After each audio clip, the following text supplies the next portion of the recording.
Yeah, probably I'm going to start a little bit in reverse and tell you how I got involved in CTE. I was going to Ohio State University doing my undergraduate degree, and my major was in speech education, and I needed a minor. So I was directed to go to an office to meet with a professor. I went in the wrong office, and the professor I met with there was a person who was the head of distributive education, now marketing education. And by the time I walked out of his office, I was now doing a dual major in marketing education as well as speech education. So that's how I got involved in CTE. It was quite accidental. My background, I've been very fortunate to have many, many opportunities across my now 52 years in career and technical education. I was a high school teacher. I was a state level administrator in Ohio.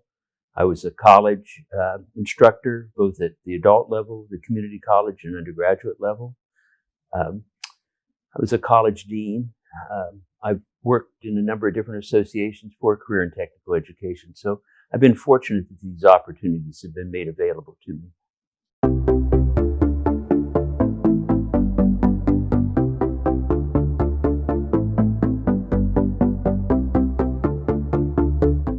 Well, I think that's a great question because it has changed and changed dramatically. As I just said, I'm in my 52nd year of career and technical education. When I first started, career and technical education, or vocational education as it was called at that point, was really broken into 5 very distinct areas: distributive education, business education, home economics education, trade and industrial, and agricultural education. And each of the programs were very discrete.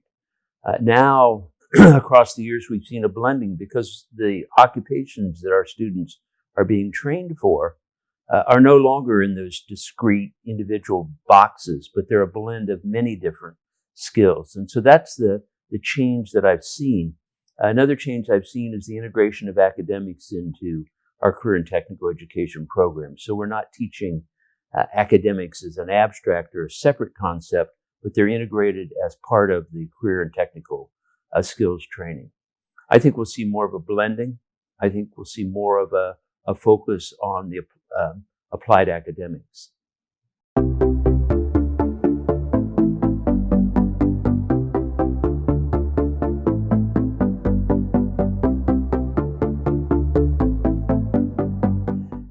Relationships. It's creating a national, a local, a state, and a national network of relationships of people who have common interests and desires in terms of their occupation. Building a network is just so important. So when you have a problem or you have an issue, if you've built that network, whether it be a local, a state, or a national network, you can call other people who have got similar kinds of problems, and they can tell you how they solved those problems. In my generation, it was expected that you belong. We had many checkbook members. They simply wrote a check and were members, but it was expected. In today's generation, people need to see the real value of what's been made available through an association. And so I would stress the importance of building a network of peers, a network who can support you and help you.